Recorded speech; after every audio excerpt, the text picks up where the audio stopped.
Good evening, I'm Sharon Thomas. As you've been hearing, tributes are being paid tonight to Southend MP Sir David Amess, who was attacked and killed while serving the people he'd served for decades. During a meeting with constituents at a church in Leigh-on-Sea, the Conservative MP was stabbed multiple times. Paramedics and an air ambulance crew tried to save him. The 25-year-old has been arrested on suspicion of murder.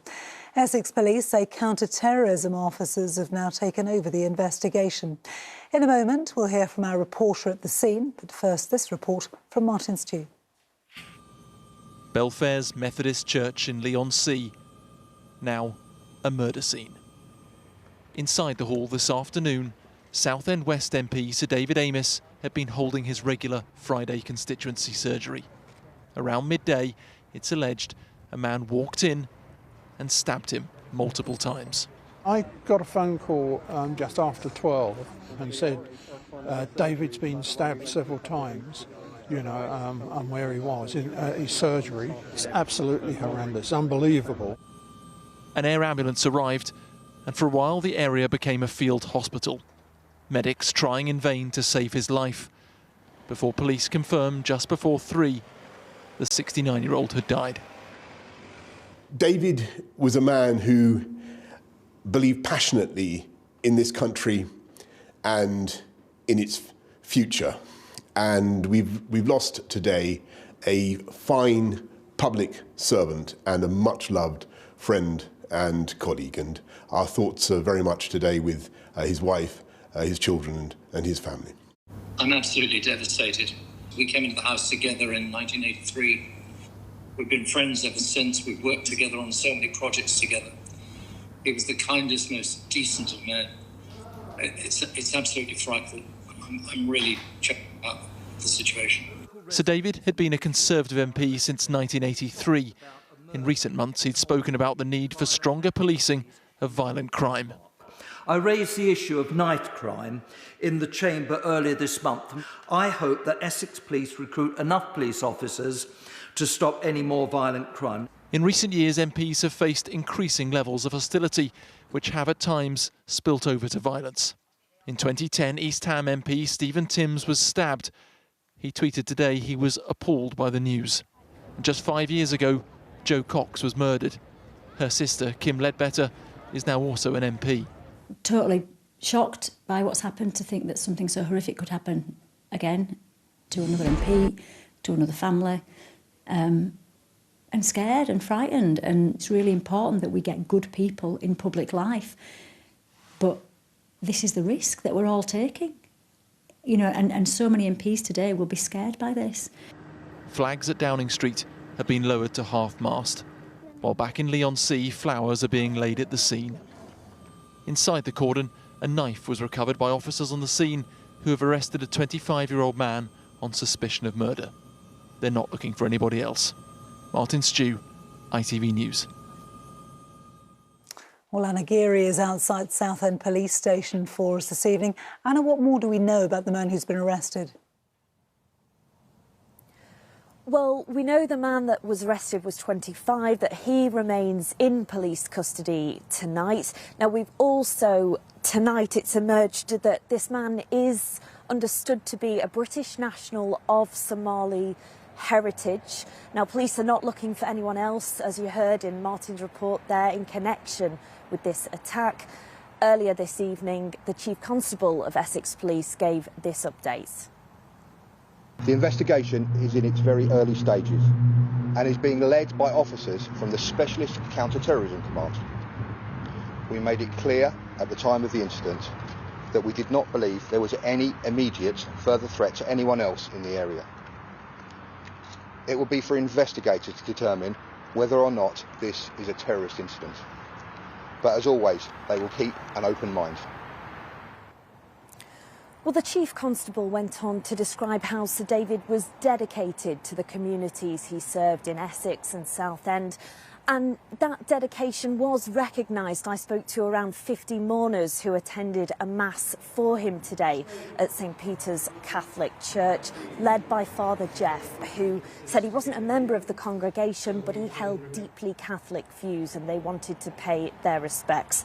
Now, tonight, the Home Secretary has ordered a review, an urgent review into the policing around politicians as Sir David becomes the second Member of Parliament to be killed in the last 5 years.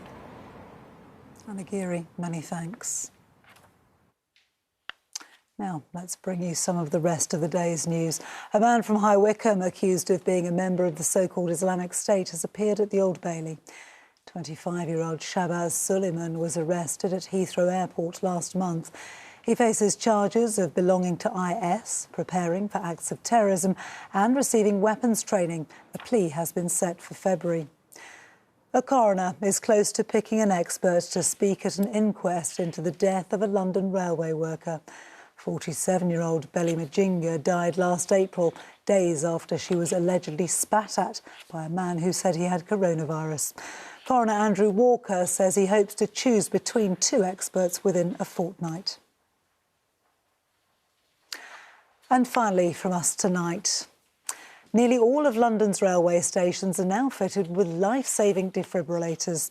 The machines do double the chances of someone surviving a heart attack. They're fully automatic, so staff and members of the public can use them.